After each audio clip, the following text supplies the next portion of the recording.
Ladies and gentlemen, and welcome back into another edition of Keytime Sports. Please like, comment, share, subscribe to Keytime Sports right here on YouTube, Key City Sports on Instagram, and the Key on Millions.co. Here's my media feed. Please like, comment, share, subscribe to every media feed that I just told you. Now we are at the conclusion of week 13 of the 2025 NFL season. Week 13 started off on Thanksgiving Day, and let me tell you, there was a lot of great football that happened on Thursday. But the first game I'm going to cover is the Green Bay Packers and the Detroit Lions. Green Bay Packers, Super Bowl favorite earlier in the season. Now they are the number 6 team currently right now in the NFC. The Bears are the number 1 team. Now, one thing about the Packers, I wasn't too sure about the Packers. Could they hold the lead in the NFC North? And could they hold the NFC lead in the conference? But for the last month and a half, they've been slipping a little bit. And now all of a sudden you have teams like Chicago and Philadelphia at the top. And let me not forget about the Rams. Even though the Rams had a little bit of a slip up when it comes to the Panthers, shockingly, but everybody was shocked. But I said before the start of the season that the Panthers were a dark horse playoff team. I guess my words are starting to hold weight because my credibility day by day is getting better by the day because I did say the Packers were going to be able to do something. And I did say the Lions was going to take a step back because of their offensive coordinator problems. And now we see where the Lions, it seems like on every game they go for it on fourth down at least 5 times.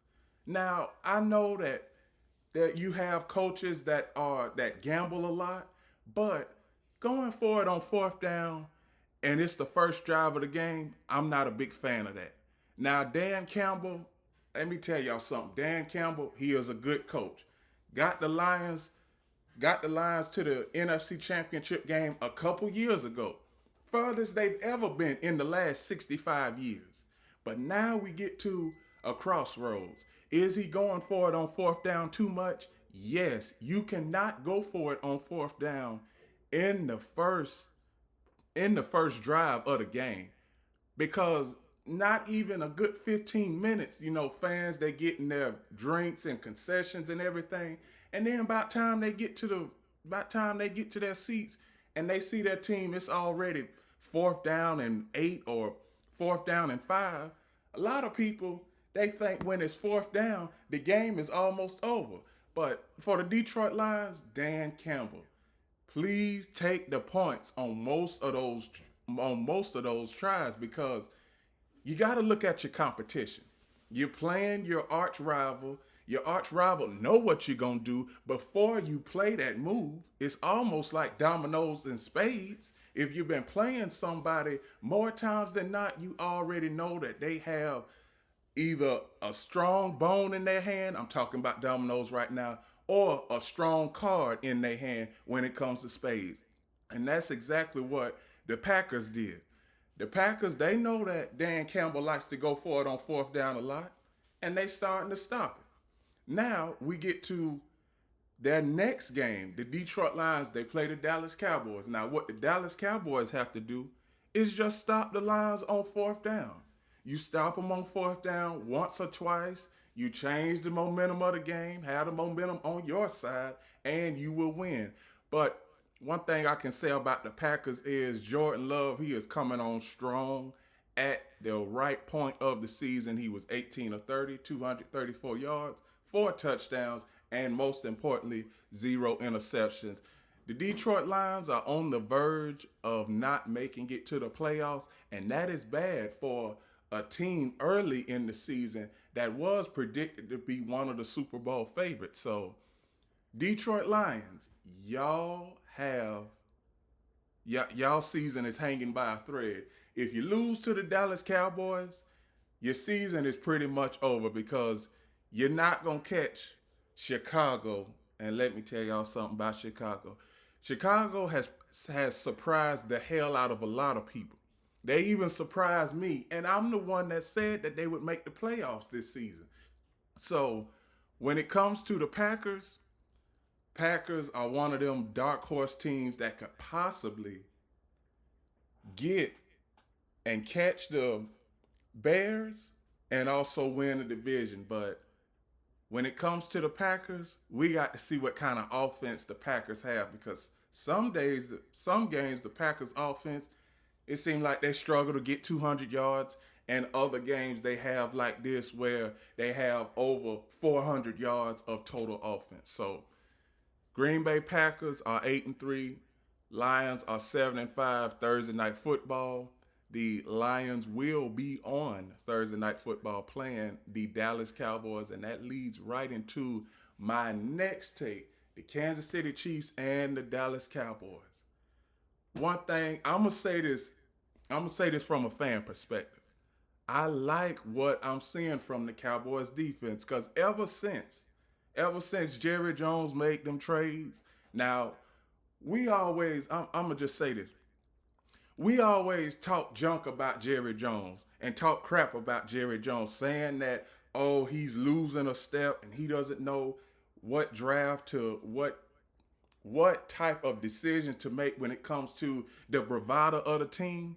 But now we see where he has made chess move after chess move, and with every Dallas Cowboy fan and sports spectator, we all said that at the start of the season, Brian Schottenheimer, we all said that he wasn't the guy.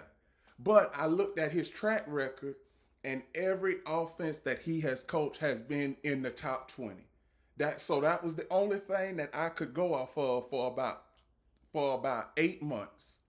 And then we get to the start of the season. Cowboys are averaging 40 points here, 40 points there. And then I'm going to tell y'all something. Two of these losses that the Cowboys have, it may come back and hurt them. The Cowboys lost to the Panthers, which was surprising to me early in the season, and they lost to the Cardinals just 4 weeks ago. Will those two losses come back and hurt them? But one thing else we got to focus on, the Eagles, because the Eagles done lost 3 out of the last 4 games. So if the Eagles keep on losing and the Cowboys keep having a trajectory on their way up, the Cowboys could win this division in a year they were supposed to be at the basement of the NFC. Because let's just be real. The Cowboys, after they lost to the Panthers, I was saying Cowboys dead in the water. After they lost to the Cardinals, Cowboys are dead in the water. But now it seems like Matt Eberflus, I got to give credit where credit is due. Matt Eberflus, my man, you have really turned the Cowboys defense around in just 4 weeks.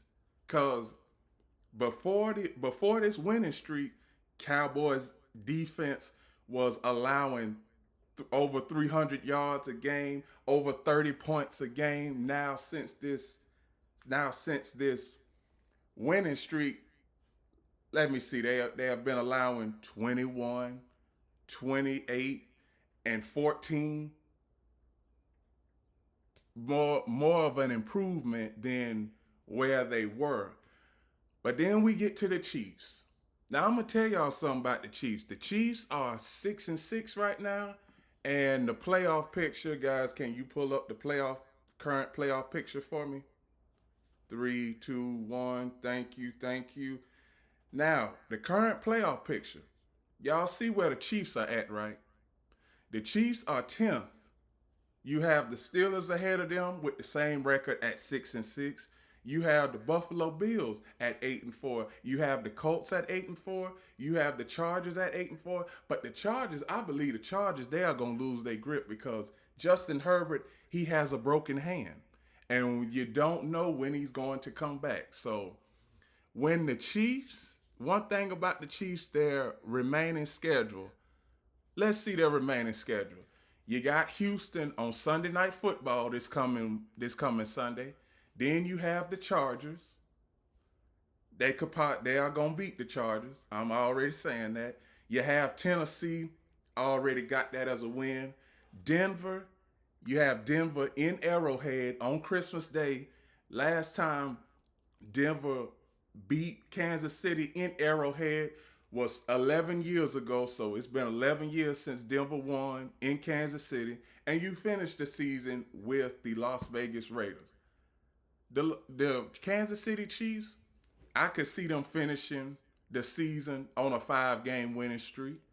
Now in this crowded AFC, I could see the Chargers falling. I could see the Colts falling. The Buffalo Bills are probably the only team that is safe right now. But I can't really say that because the Texans all of a sudden have won 4 straight games. And the Texans have the best defense in the NFL.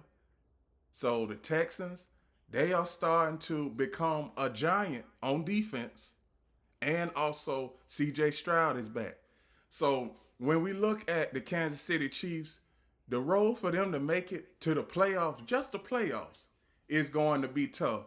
But when it comes to, and I'm going to get to this later on in the show, when it comes to the Steelers, I don't see the Steelers going anywhere. And I know that there have been a lot of talk about Mike Tomlin over the last 36 to 48 hours. And what I'm going to do is, with every game that I'm talking about right now, I'm just going to give y'all a rough draft and a rough estimate. When it comes to the Bengals and the Ravens, I'm not surprised that, well, I am surprised that the Ravens lost on Thanksgiving.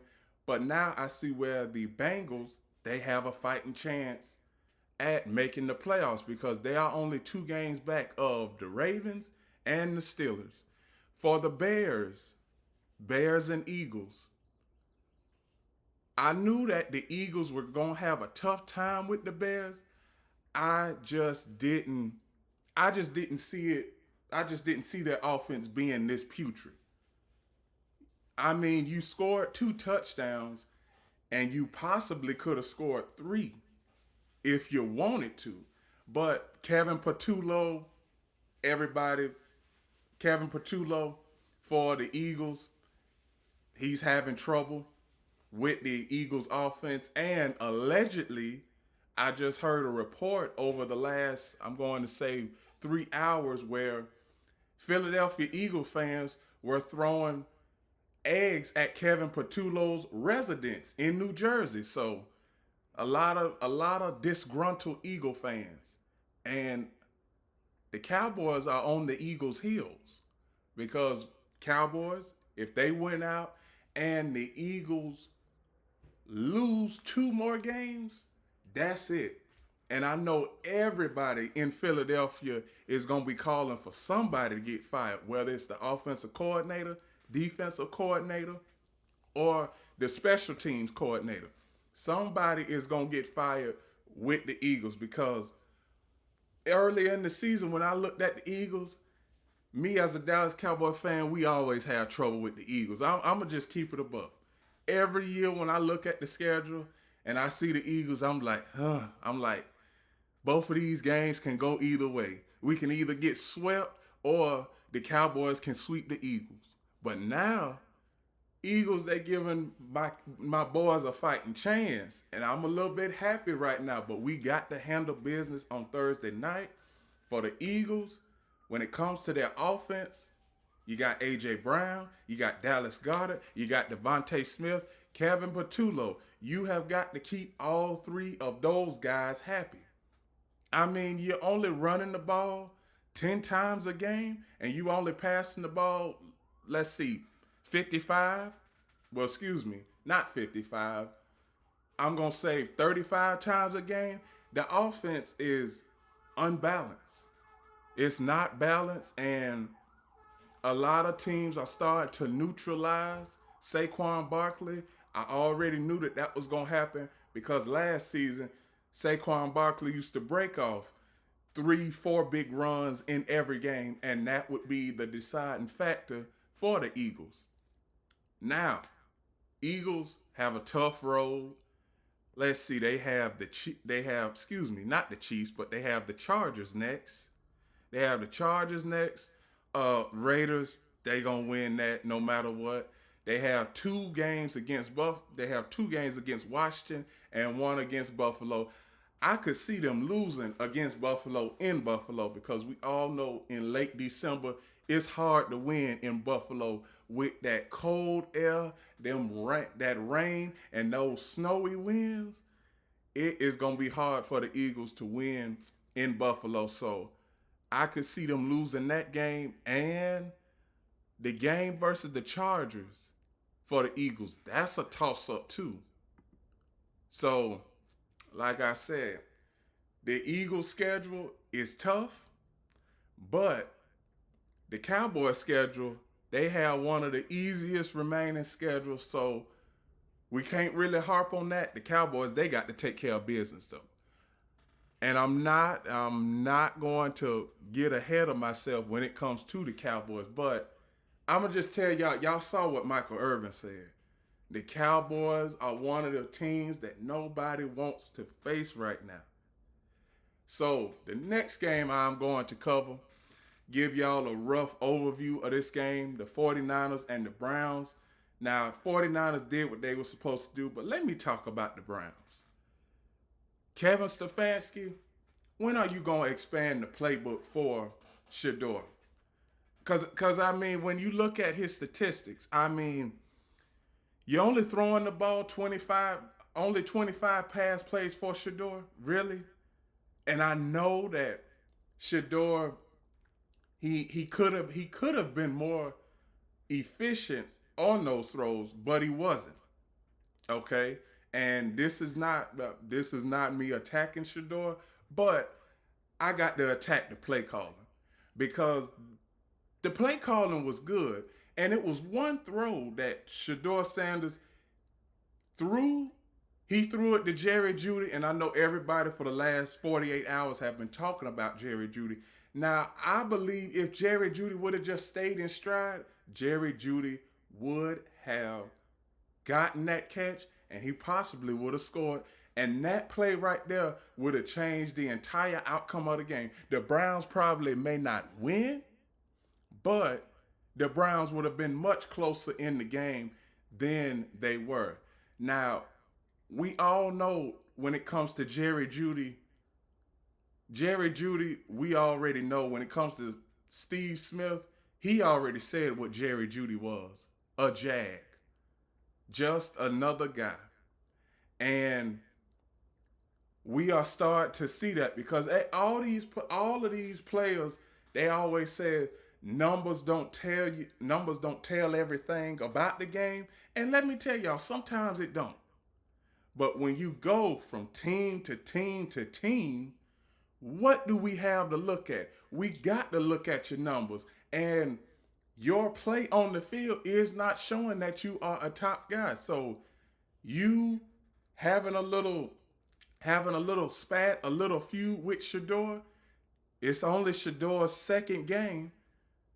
And I don't know what is what's all the clapping your hands and stuff and making sure that he doesn't miss another read. Let me tell you something.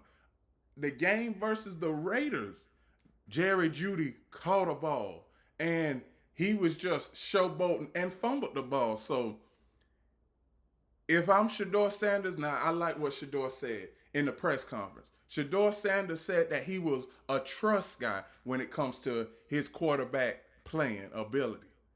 If he doesn't trust a wide receiver and he doesn't know where that receiver is going to be at that certain spot, he's not going to throw to him with the utmost confidence.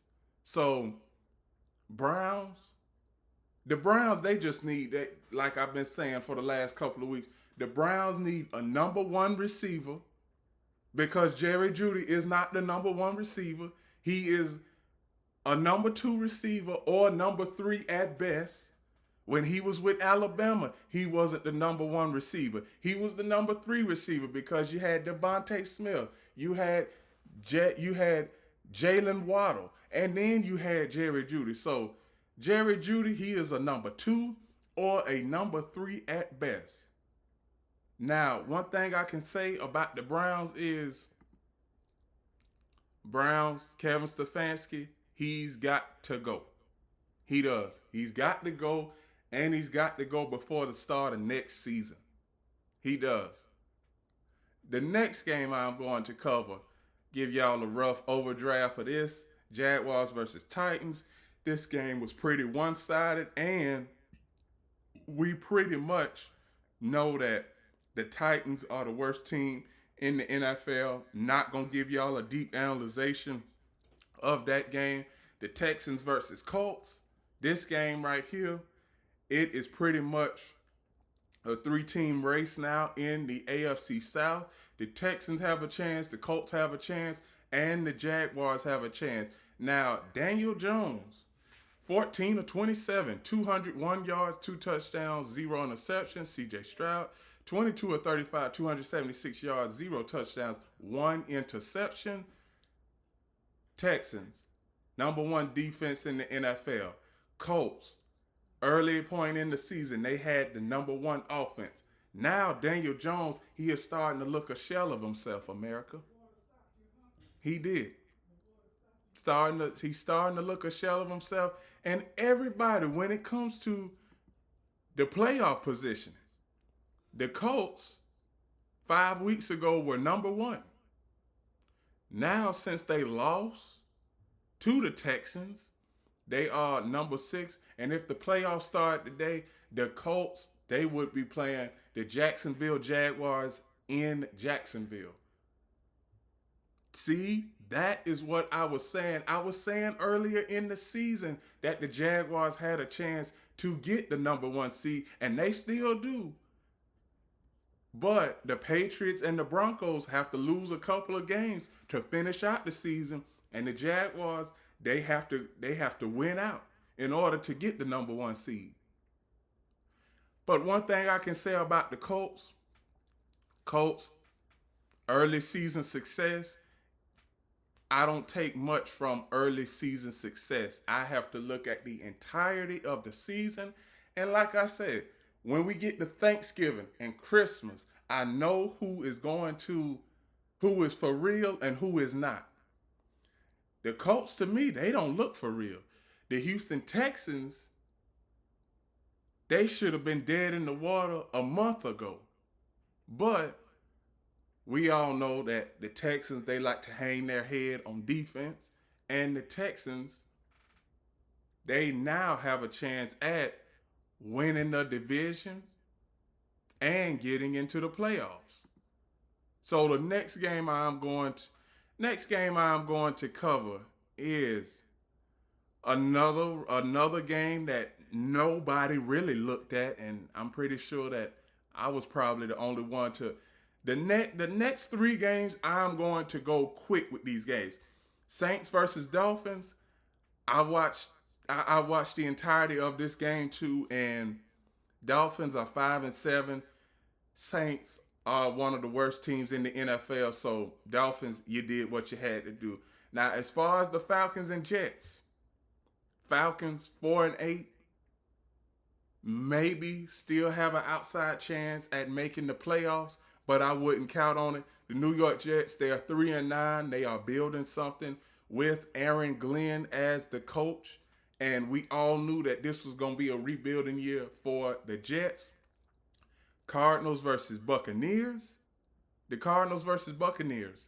Buccaneers did what they were supposed to do. Cardinals, they are one of the bottom of the barrel teams in the NFL. Now, let me get to one of the most shocking results of Week 13, and that is the Carolina Panthers beating the Los Angeles Rams. Did anybody have that on their bingo card for the 2025 NFL season? I said that the Panthers would be a dark horse playoff team, but I didn't expect them to beat the Rams. I didn't even expect them to beat the Cowboys. I actually marked that as one of the losses this year. But the Rams, now we all know that Matthew Stafford, he had a tough game. Throwing 2 interceptions, I would not depend on Matthew Stafford throwing 2 interceptions every game. And we all know that Sean McVay said that it was a tough day for the offense, and it was. But Bryce Young, I like Bryce Young. I've been telling y'all, see, this is what I was saying. Last year, the Panthers organization and coaching staff that they had last year, it's the same coaching staff as this year. They did Bryce wrong. I believe that that Bryce Young, his development was a little bit. He took a well. They had him on setback. They sought his development back a few weeks last season. Now he is showing them why the Panthers drafted him #1 overall. And y'all look at these statistics and it just screams efficiency. 15 of 20, 206 yards, 3 touchdowns, no interceptions.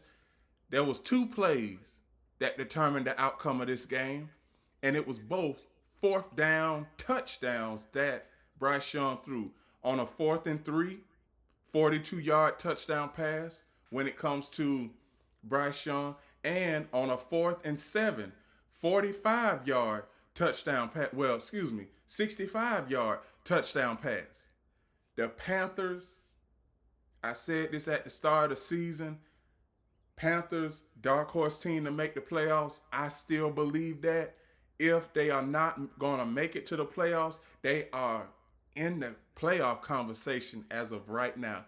And the Rams, let's see, the Rams, they are the 2nd seed in the NFC, so they are going to make the playoffs no matter what. They have a 96% chance at making the playoffs. Nobody is worried about the Rams making it to the playoffs because they are going to make it to the playoffs. So congratulations to the Panthers on getting a signature win. Congratulations to Bryce Young on getting one of his signature wins in, early career signature win, because this was really a signature win. Nobody expected the Panthers to beat the Rams. The next 2 games were pretty much blowouts. The Vikings, we all know that the Vikings, Max Brosmer, didn't really do much. The Seahawks are 9-3, still have a chance at getting the #1 seed. They are tied with the Rams and the Bears for getting the #1 seed. And that's all I have to say for the Vikings and the Seahawks. When we get to the Bills and the Steelers, I know y'all been waiting all show for this. The Pittsburgh Steelers on Sunday, it was hard to watch. It really was. You get to a point, and y'all know how I feel about Mike Tomlin. I believe Mike Tomlin is one of the best coaches in NFL history. He has never had a losing season. He has always kept his team in the thick of things, no matter what. But when I hear the fans at the game talking about fire Tomlin, Mike Tomlin, he's in the same situation as most coaches have been in when you have been in one place over 15 years. This was the same thing that happened to Andy Reid when he was in Philadelphia. He had been in Philadelphia for 16 years. The last 5 years, they got to the playoffs. 3 of the last 5 years, and they was knocked out. Then the last season, he had a 4-12 season, and he ended up getting fired. Ladies and gentlemen, I'm not going to say that Mike Tomlin is going to get fired, but ever since Ben Roethlisberger has retired, you haven't had a true quarterback #1. You've always been quarterback by committee. The Pittsburgh Steelers are old-fashioned. They don't develop quarterbacks. They always get a quarterback in free agency, or they always draft a quarterback that's not really a top dog, but They have him as a backup. But when we talk about Mike Tomlin, as I like to call him, Mikey T, it may be it may be time for a new change in scenery, and I can't believe that I'm saying this, but any coach that for any other team, any coach that has went 9 consecutive years without winning a playoff game, they would be fired. And I think credit, if Mike Tomlin gets fired, there will be at least 5 teams that would want to have an interview with him in a heartbeat.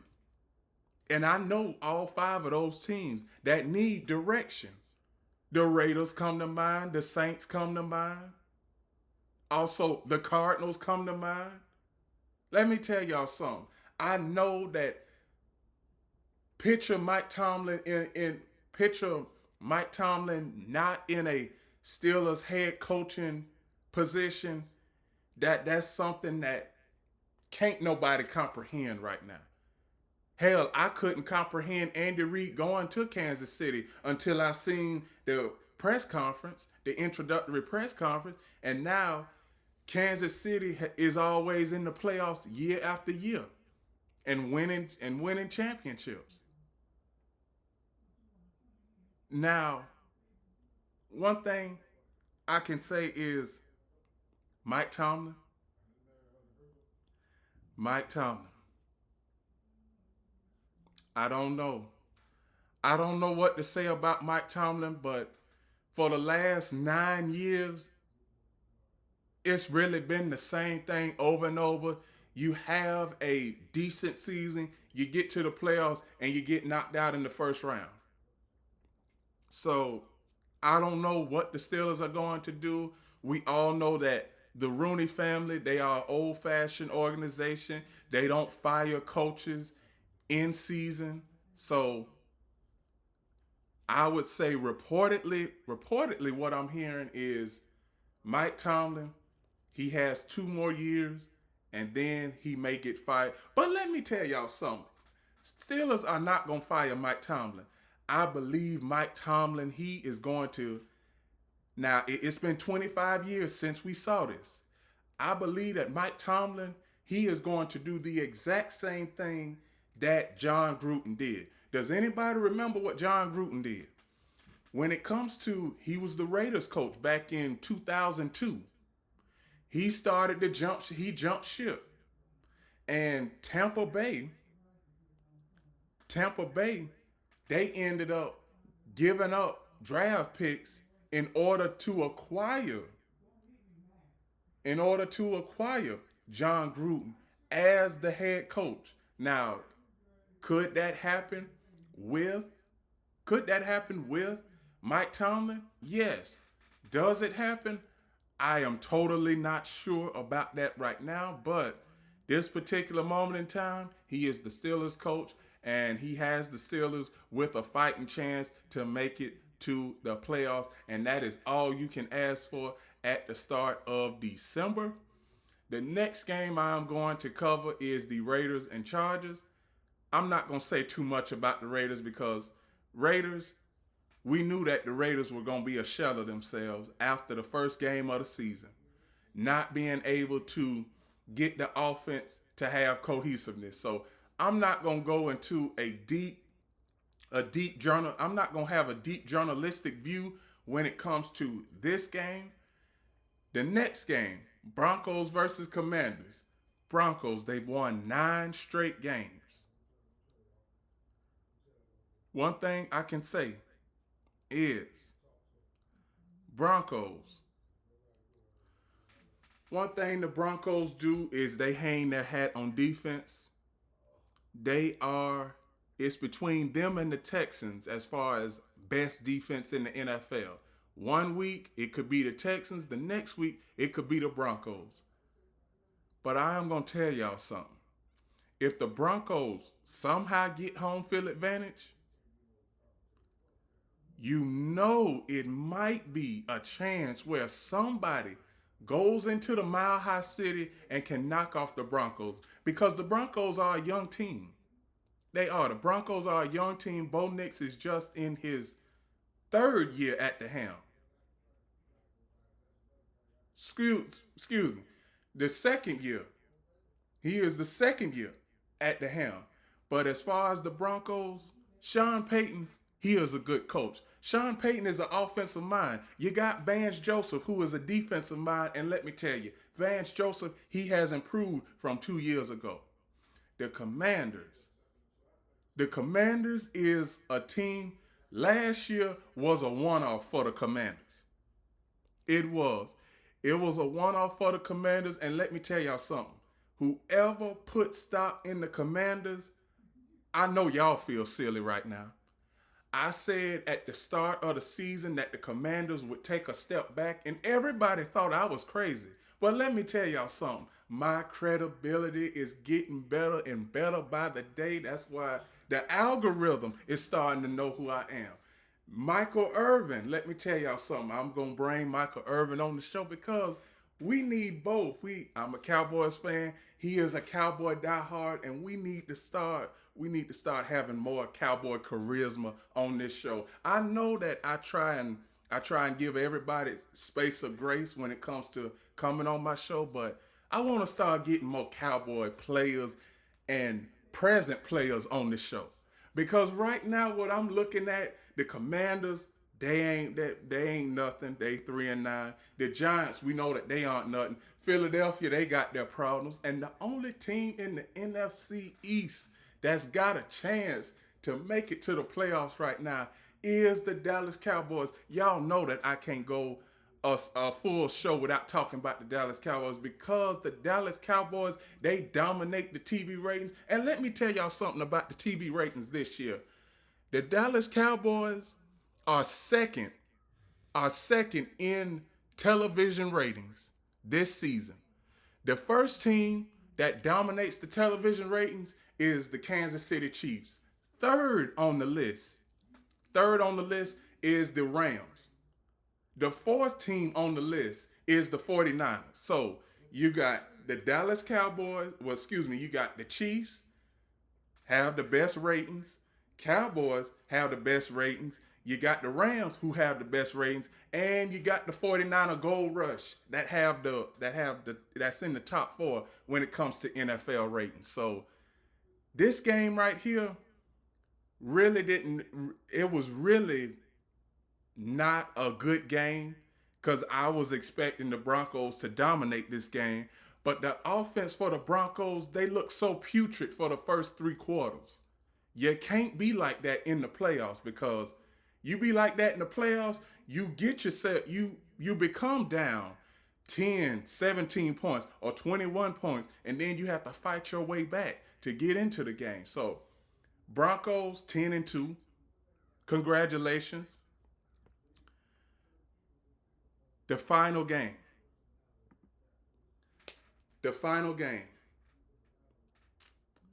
Giants and the Patriots. This game, at halftime, I had already come up with my story for this game for today. The Patriots, 11-2, going to be, they are either going to be the number 1 seed or at worst the number 2 seed. The Giants, I was being generous with the Giants. I said that the Giants would finish with 5 wins this season. I'm not even sure that they can crack 4 wins this season. I don't. And the owner of the Giants, Mr. Mara, John Mara, as everybody likes to call him, because he inherit the Giants from his dad, Jim Mara. Now, we all know that Jim Mara and the Mara family, they've had the Giants ever since it came into existence back in 1920. But the last 15 years, the Giants, this has been the worst the Giants have ever been in 80 years. And I don't know what to say about the Giants, because growing up, I'm gonna tell y'all something. The Giants had always been in the thick of things, whether it was being a wild card, going to the Super Bowl, or playing spoiler when it comes to knocking somebody out of the playoffs. But the Giants now, hell, Eli Manning, he's taking a step back from the Giants. No Giants fan is happy, and let me tell y'all something. As a fellow Cowboy fan, it's hard to watch the Giants. Every time that every time that the Cowboys play the Giants, it's almost like it's a guaranteed win. And it seems like in the NFL, any team that plays the Giants, it's almost like it's a guaranteed win. They had a fighting chance they didn't have a fighting chance last night because it was 30-7 at halftime. And you know what I had said? I had in my story right here, I had a story on my phone. I said that the Patriots scored 30 points in the first half, looked very dominant against a team that is ill prepared and doesn't even need to be on Monday Night Football. I suggested that the Monday Night Football game be flexed, but it is too late in the season to flex a Monday night game. NFL schedule makers, you got to do better. You really do. You got to do better. When you start seeing a team lose games, a lot of games early in the season, please at least reschedule the game, because we shouldn't have watched this game last night, because it was a foregone conclusion before the start of the game. It was. Now, I'm not even going to go into the statistics and give y'all journalistic intake on this game, because y'all see the stats.